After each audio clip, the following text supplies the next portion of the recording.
நிறைவாழ்வு AG சபை வழங்கும் morning மன்னாவிற்கு உங்களை அன்போடு வரவேற்கிறோம். கர்த்தருடைய பரிசுத்த நாமம் மகிமைப்படுவதாக. இந்த நாளிலே உங்களை சந்திப்பதிலே மிகுந்த சந்தோஷம். எனக்கு அன்பான தேவனுடைய பிள்ளைகளே, ஒரு விஷயமா இன்னைக்கு நீங்க போன்னு யோசிச்சிருக்கீங்க. நேற்றைக்கு கால் பண்ணி பேசியிருப்பீங்க.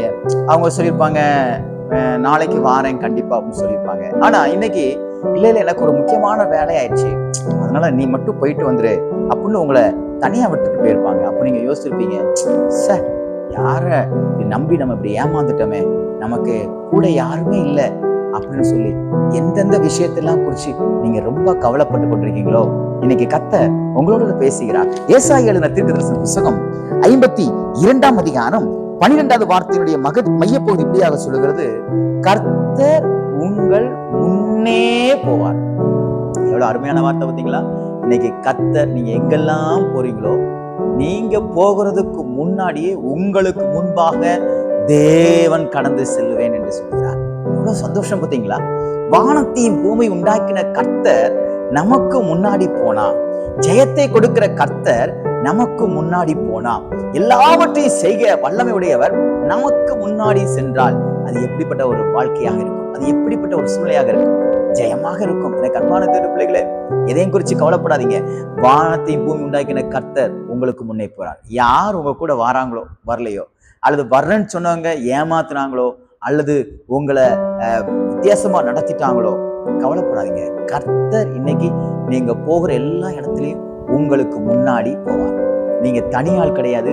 இன்னைக்கு கர்த்தர் உங்களுக்கு முன்னாடி போகிறத நீங்க பார்ப்பீங்க. விசுவாசிக்கிறீங்களா? இன்னைக்கு தேவ மகிமை உங்களுக்கு பின்னாடி நின்று காக்கும். இஸ்ரவேலின் தேவனாகிய கர்த்தருடைய மகிமை உங்களுக்கு பின்னாடி நின்று காக்கும். உங்களை முன்னாடி வர்றவனும் யாரும் தொட முடியாது, பின்னாடி வர்ற எவனும் யாரும் தொடவும் முடியாது. ஏனென்றால் முன்பும் பின்பும் தேவன் இருக்கிறார், தேவ பிரசன்னம் இருக்கிறது, தேவ மகிமை இருக்கிறது. பயப்படாதீங்க. நீங்க தனியா போகிறது இல்ல, உங்க காரியத்துக்கு முன்பாக தேவன் போகிறபடினால என்னென்ன காரியங்கள் எல்லாம் மேடு பள்ளங்கள் இருக்கிறதோ அதை கர்த்தர் சமமாக மாற்றி விடுவார். எவைகள் எல்லாம் குழப்பங்கள் இருக்கிறதோ அந்த குழப்பங்களை எல்லாம் கர்த்தர் தெளிவுபடுத்தி விடுவார். எந்தெந்த காரியங்களும் ஒத்தாசை வேண்டுமோ அந்த காரியங்களை தேவன் ஒத்தாசை அனுப்புவார். பயப்படாதீங்க. கர்த்தர் இன்னைக்கு உங்களுக்கு முன்னே போவார். விசுவாசிக்கிறீங்களா? என்னென்ன காரியங்களை குறிச்சு எடுத்துட்டு போகணும்னு நினைக்கிறீங்களோ அதெல்லாம் உங்க கையில அகப்படாம இருக்கலாம். ஆனா கர்த்தர் உங்களுக்கு முன்னாடி போகும்போது அவைகள் எல்லாம் உங்களுக்கு அகப்படும்.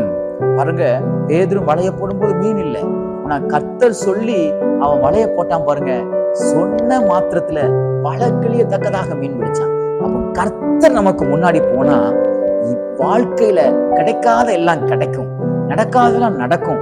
ஆமென். சந்திக்காததெல்லாம் கர்த்தர் நீங்க சந்திக்க வைக்க உதவி செய்வார். ஆமென். இன்றைக்கு கர்த்தர் உங்களுக்கு முன்னே போய் எல்லாவற்றையும் ஜெயமாக மாற்றி ஒரு சந்தோஷத்தையும் ஆனந்த மகிழ்ச்சியும் இன்றைக்கு உங்களுக்கு தருவாராக. இந்த நாள் கர்த்தர் உங்களுக்கு முன்னே போய் ஜெயத்தை தருகிற நாளாய், வெற்றி நாளாக தேவன் மாற்றி கொடுப்பாராக.